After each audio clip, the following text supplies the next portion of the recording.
बिस्मिल्लाहिर्रहमानिर्रहीम अल्हम्दुलिल्लाहि रब्बिल आलमीन वस्सलातु वस्सलामु अला सय्यिदिल अंबिया'i वल मुरसलीन व अला आलिहि व अस्हाबिहि अकरमीन अजमाइन अम्मा बाद। कल की क्लास में हम सजदे सहू के बारे में पढ़े, फिर सजदे सहू के अहकाम पढ़े और फिर नमाज में अगर शक आ जाए तो फिर क्या करें, इसके तमाम अहकाम पढ़ चुके हैं। आज जो है सजदे तिलावत के बारे में यहाँ से सबक शुरू करेंगे, फिर जो है इसमें सजदे शुक्र भी शामिल है। सबसे पहले देखिए कुरान मजीद की 14 आयतों में से सजदे तिलावत के बयान का जो आगाज कर रहे हैं, इसमें यह बात बतलाई जा रही कि सजदे तिलावत यानी कुरान पढ़ते वक्त कब हम जो है कहाँ पर सजदा करें, तिलावत का सजदा जिसको बोलते हैं आम जबान में।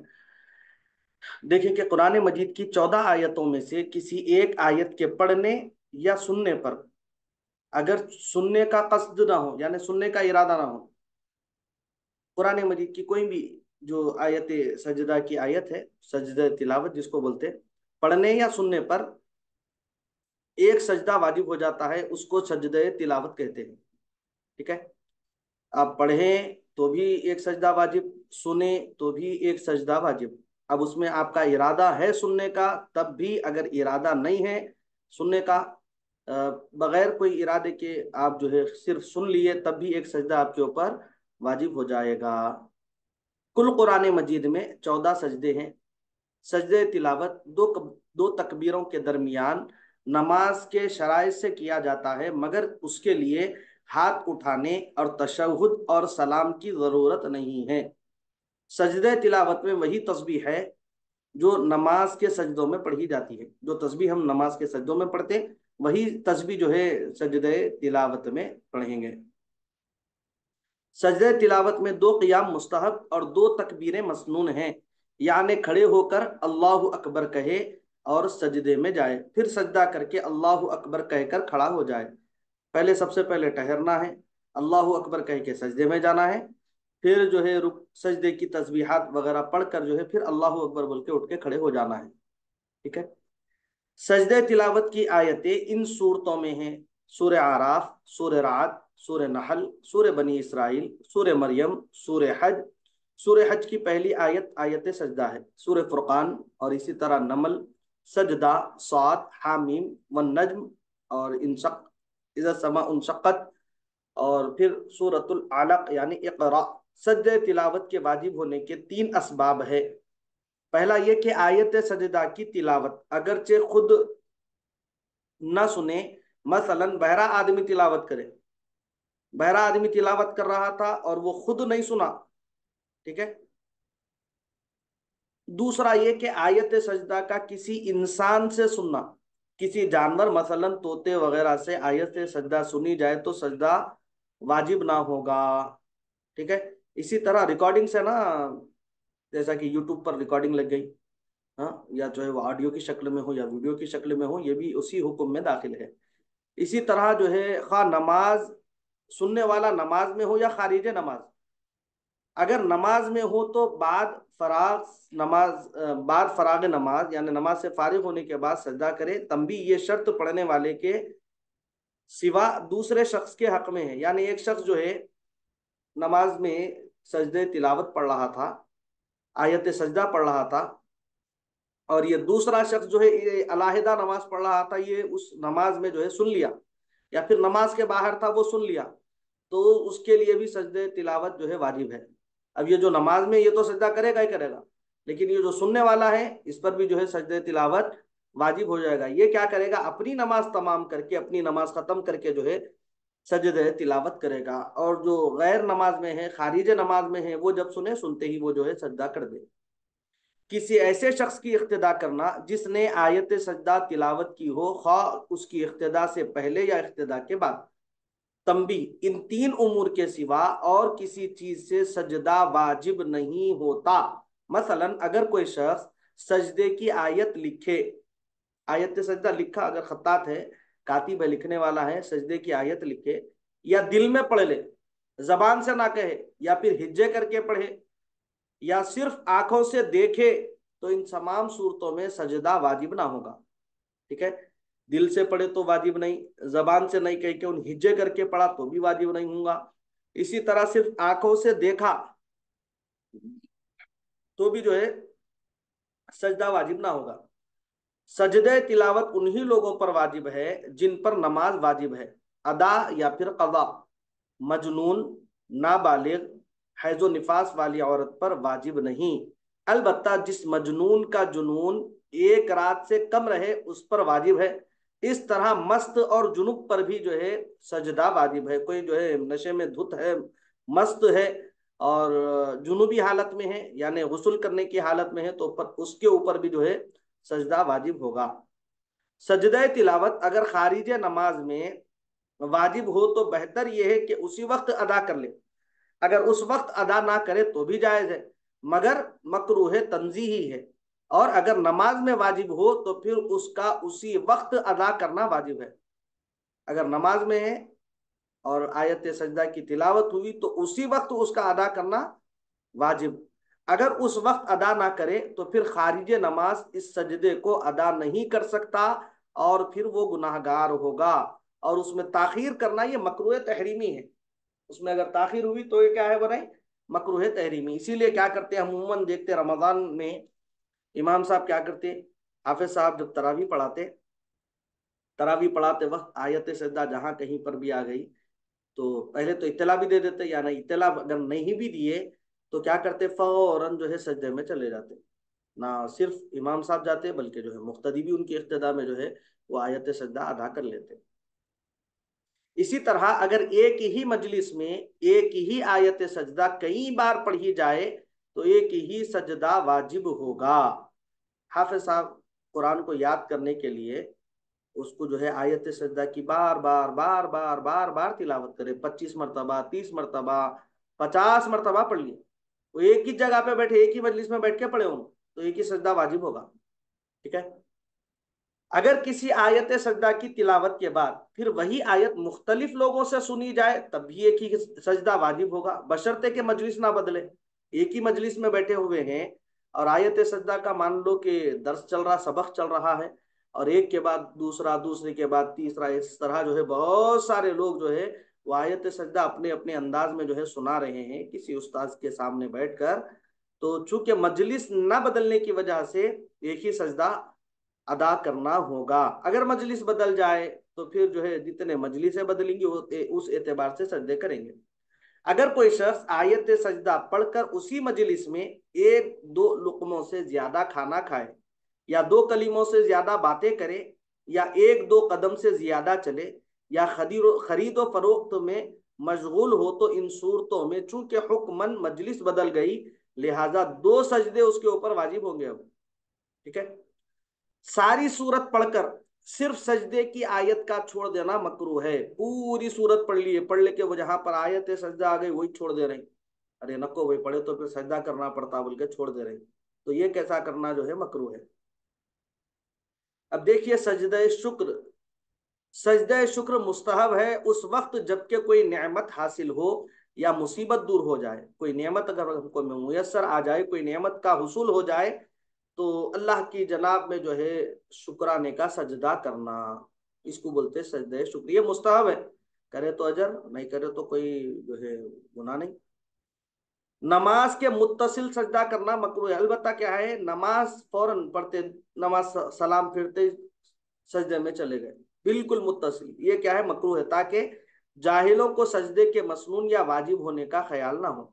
इस वजह से मकरूह है कि जाहिल लोग ये समझेंगे कि इस तरह का सजदा करना मसनून है या फिर वाजिब होने का उनको ख्याल ना होना, इसीलिए मकरूह करार दिया गया। सजदा शुक्र भी सजदा तिलावत की तरह अदा करे, यानी दो क़याम के साथ खड़ा हो, खड़े होकर जो है सजदे में चले जाए, सजदे की तस्बीह पढ़े, फिर उठकर खड़ा हो। इस तरह जो है जिस तरह सजदे तिलावत किया जाता उसी तरह सजदे शुक्र भी बजा लाए। अब देखें कि मरीज की नमाज कैसे होगी। अगर कोई शख्स मरीज है तो फिर वो नमाज किस तरह अदा करेगा। अगर कोई शख्स किसी मर्ज की वजह से नमाज के अरकान अदा करने पर पूरी तरह कादिर न हो तो उसको चाहिए कि अपनी ताकत और कुदरत के मुआतिब अरकान अदा करे। मसलन क़याम पर अगर कुदरत ना हो या खड़े होने से किसी मर्द के पैदा होने या बढ़ जाने का खौफ हो तो उस पर क़याम फर्ज नहीं, वो बैठकर नमाज पढ़े और रुकू और सुजूद सर के इशारे से करे। ख्वाह मसनून तरीके से बैठे या जिस तरीके से बैठने में उसको आसानी हो, जो मसनून तरीका है वो तरीके से बैठे, या कोई भी तरीके से, यानी जिस तरीके से बैठने में मरीज को आसानी हो वो तरीके से बैठे। अगर सहारे की जरूरत हो तो फिर सहारा लगाए, बगैर सहारे के नहीं बैठ सक रहा, बहुत ज्यादा आलील है, तो फिर सहारा लगा कर बैठे। और अगर जरा सी देर भी खड़ा हो सकता हो तो चाहिए कि नमाज खड़े होकर शुरू करे। थोड़ी सी देर भी खड़ा हो सकता, फिर नमाज क्या करना, खड़े होकर शुरू करना। और जितनी देर खड़ा रहना मुमकिन हो, खा लकड़ी या दीवार या आदमी के सहारे से ही हो, आदमी के सहारे से ही हो, खड़ा रहे। कितनी भी देर वो खड़ा रह सकता, चाहे वो सूरह फातिहा की मकदार हो या फिर जो है सिर्फ सना की मकदार हो, जितनी भी देर। लकड़ी के सहारे से भी ठहर सकता, या फिर दीवार के सहारे से, या कोई आदमी जो है उसको सपोर्ट करके आदमी जो है पकड़ के ठहरा हुआ, वो उतने सहारे से उतनी देर वो खड़ा रहे। उसके बाद फिर बैठ जाए। यहां तक कि अगर सिर्फ बकदर तकबीर तहरीमा के खड़ा होने की कुव्वत हो तो उसको खड़े होकर तकबीर तहरीमा कहना चाहिए, फिर उसके बाद बैठ जाए। अगर खड़ा ना होगा तो फिर उसकी नमाज ना होगी। अगर किसी को रुकू और सुजूद या सिर्फ सुजूद पर कुदरत ना हो तो चाहिए कि बैठकर नमाज पढ़े, अगरचे क़ियाम की कुदरत हो। इस सूरत में रुकू और सुजूद सर के इशारे से करे। सजदे के लिए रुकू की निस्बत ज्यादा सर झुकाए, मगर कोई ऊंची चीज सजदे के लिए ना रखे कि मैं उस पर सजदा करूंगा बोल के सामने कोई ऊंची चीज नहीं रखना। अगर कोई मरीज बैठने से भी माजूर हो, यानी अपनी कुव्वत से बैठ सकता हो ना किसी के सहारे से, तो उसको चाहिए कि लेट कर इशारे से नमाज पढ़े। लेटने की हालत में भी, लेटने की हालत में बेहतर यह है कि चित लेटे। चित लेटना हो, औंधा नहीं लेटना, चित लेटना, और पैर किबले की तरफ हो और खड़े हो। पैर किबले की तरफ रखेगा और खड़े रखेगा। सर के नीचे कोई तकिया वगैरह रख ले ताकि मुंह किबले की तरफ हो, थोड़ा सा सर ऊंचा रखे ताकि क्या होना, मुंह का होना उसका किबले की तरफ रहना। फिर सर से रुकू और सुजूद का इशारा करे। सजदे का इशारा रुकू के इशारे से झुका हुआ हो। अगर चित ना लेटा जाए तो फिर दाहिने या बाएं पहलू पर भी लेटना दुरुस्त है। अगर चित नहीं लेट सकता तो फिर दाएं पहलू या फिर बाएं पहलू, लेफ्ट तरफ या फिर राइट तरफ, जिस तरफ मुमकिन हो उस तरह जो है लेटे, दुरुस्त है बिल्कुल। लेकिन मुंह किबले की तरफ होना उसका, मुंह किधर रहना, हर हाल में किबले की तरफ रहना। अगर कोई सर से इशारे भी ना कर सकता हो तो उस मरीज से नमाज साकित है। अब सर से भी उन इशारा नहीं कर सकता, इस कदर ज्यादा मरीज है, अलील है, तो फिर नमाज ही साकित है उससे। फिर सहज के बाद उसकी कजा पढ़ ले। और अगर यही हालत 5 नमाजों से ज्यादा तक रहे तो उस पर उन नमाजों की कजा भी नहीं है। यही हुक्म है उस बेहोशी का जो बीमारी या खौफ से तारी हो।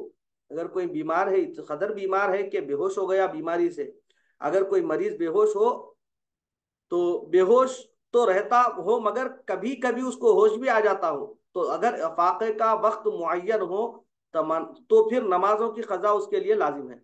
और अगर वक्त मुअय्यन नहीं है, कभी भी होश आता कभी भी नहीं आता, तो फिर कजा लाजिम नहीं है।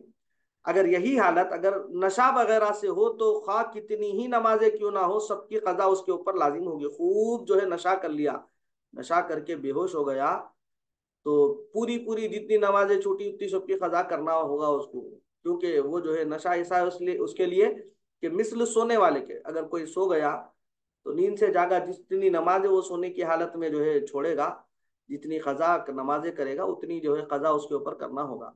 कजा उसकी तो जो है लाजिम होगी उतनी नमाजों की कजा। अगर कोई शख्स नमाज पढ़ने की हालत में बीमार हो जाए तो उसको चाहिए कि बाकी नमाज जिस तरह हो सके तमाम कर ले। मसलन खड़ा होकर नमाज पढ़ रहा था और अब खड़े होने की ताकत ना रही तो बैठकर पढ़े। और अगर रुकू और सुजूद से भी माजूर हो गया हो तो फिर इशारे से रुकू और सुजूद करे। और अगर बैठने से भी आजिज हो तो फिर लेट कर नमाज पढ़े। इसी तरह अगर कोई माजूर नमाज की हालत में कादिर हो जाए, बिल्कुल कुदरत वाला हो गया, कुव्वत ताकत नमाज की हालत में उसको आ गई, तो अगर सिर्फ क़याम से माजूर था और बैठकर रुकू और सुजूद करता था और अब खड़ा होने की कुदरत हासिल हो गई हो, तो बाकी नमाज खड़े होकर तमाम करे। और अगर रुकू और सुजूद से भी माजूर था और अब उस पर कादिर हो गया, तो रुकू और सुजूद से नमाज को अदा करे। अगर थोड़ी सी नमाज इशारे से पड़ी हो, उसके बाद रुकू और सुजूद की कुदरत हासिल हुई, तो नमाज असर नौ अदा करनी होगी, यानी मुकम्मल तौर पर नमाज अदा करना होगा। इसी तरह अगर कोई औरत दर्द ज़ाह में मुब्तला हो मगर होशो हवास कायम हो, तो चाहिए कि बहुत जल्द नमाज पढ़ ले, ताखीर ना करे, मबादा निफास में मुब्तला हो और नमाज कज़ा हो जाए। बहुत जल्द नमाज पढ़ ले वो, क्योंकि जो है अगर निफास अगर उसको आ गया, निफास में मुब्तला हो गई, तो फिर नमाज उसकी कज़ा हो जाएगी। अलबत्ता अगर खड़े होकर नमाज पढ़ने में ये खौफ हो कि इस हालत में अगर बच्चा पैदा होगा तो उसको सदमा पहुंचेगा, तो बैठकर पढ़े। अब उसको इस कदर खौफ है कि खड़े होकर अगर नमाज अदा करेगी, बच्चा पैदा होगा तो फिर जो है वो गिर जाएगा, जिस वजह से उसको सदमा होगा, तो फिर बैठकर पढ़े। इसी तरह अगर बच्चे का कुछ हिस्सा निस्फ से कम यानी आधे से कम बाहर आ गया हो, लेकिन अभी निफास जाहिर ना हुआ हो, तो उस वक्त भी नमाज में ताखीर करना जायज नहीं, बल्कि बैठे बैठे नमाज पढ़ ले और जमीन में कोई गड्ढा खोद कर रुई वगैरह बिछा दे और बच्चे का सर उसमें रख दे। ये भी नामुमकिन हो तो फिर इशारों से नमाज पढ़ ले। बहरहाल जिस हालत में हो नमाज जरूर पढ़े। किसी वक्त मुसलमान को नमाज छोड़ने की इजाजत नहीं है। इससे हमको जो है नमाज की अहमियत भी मालूम होती है कि नमाज की किस कदर जो है हमारे पास जो है अहमियत है, कि अगर इस कदर तकलीफ है कि एक जो है जान से एक जान का निकलना किस कदर वो जो है तकलीफ दा अमर है, लेकिन बावजूद उसके ऐसी हालत में भी जो है नमाज तर्क करने से इस्लाम मना करा। इस्लाम जो है मना करता है कि ऐसी हालत में भी जो है नमाज तर्क ना करें, बल्कि नमाज को अदा करें। ठीक है, इंशाअल्लाह अज़्ज़ा वजल मुसाफिर की नमाज का बयान इंशाअल्लाह हम कल से शुरू करेंगे। मुसाफिर की नमाज, फिर नमाज जनाजा, ये इंशाअल्लाह आखिरी असबाक है हमारे। इंशाअल्लाह जो है कल के सबक में हुआ तो इसको कंप्लीट करेंगे, या फिर जो है आइंदा उसके बाद की क्लास में जो है इसको ख़त्म तक पहुँचाएंगे। दुआ है कि इलाही आलमीन हम तमाम को पंजगाना वक्त पर अदा करने की तौफीक अता फरमा। इलाही आलमीन मौला पंज वक्ता नमाज मर्द हजरात को बाजमात अदा करने की तौफीक अता फरमा, और औरतों को अपने वक्त पर अदा करने की तौफीक अता फरमा। बगैर नमाज में ताखीर किए मौला नमाज की अजान के साथ ही हमको नमाज पढ़ने की तौफीक अता फरमा। इलाही आलमीन मौला अब तक हमारी जिंदगी में जितनी नमाजें हमसे कज़ा हुई या मौला मौला साहबन या अमदन हम छोड़ चुके हैं, मौला मौला हमारे गुनाहों को मुआफ़ फरमाते हुए मौला हमें नेक अमल की तौफीक अता फरमा। इलाही आलमीन मौला साबिक़ा ज़िंदगी में जितनी नमाजें हमसे कज़ा हुई मौला उसको मुआफ़ फरमा।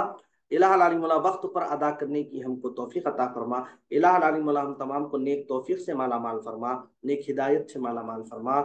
इलाही आलमीन मौला परवरदिगार आलम हम तमाम के तमाम सगीरा कबीरा गुनाहों को मुआफ़ फरमा, हमारे माँ बाप के सगीरा कबीरा गुनाहों को मुआफ़ फरमा। इलाहुल आलमीन परवरदिगार आलम हमारी मग़फ़िरत फरमा दे, हमारे माँ बाप की मग़फ़िरत फरमा दे, तमाम उम्मत मुहम्मदिया की मग़फ़िरत फरमा दे। इलाहुल आलमीन परवरदिगार हमारे माँ बाप का उन हजरात में शुमार फरमा जिन 70,000 अफराद की मौला बेहिसाब तो मग़फ़िरत फरमाने वाला है। इलाहुल आलमीन मौला तेरे अर्श के साए में हमको जगह अता फरमा। इलाहुल आलमीन मौला कब्र की घबराहट से हमारी हिफाजत फरमा, कब्र की तंगी से हमारी हिफाजत फरमा, कब्र की पहली काली रात से हमारी हिफाजत फरमा। इलाहुल आलमीन मौला परवरदिगार आलम हुजूर अलैहिस्सलातु व तस्लीम के दीदार से हमको मुशर्रफ फरमा, हुजूर अलैहिस्सलातु व तस्लीम का दीदार अता फरमा। इलाही मौला हमारा खात्मा बिल खैर फरमा, इज्जत की जिंदगी अता फरमा, ईमान पर खात्मा फरमा।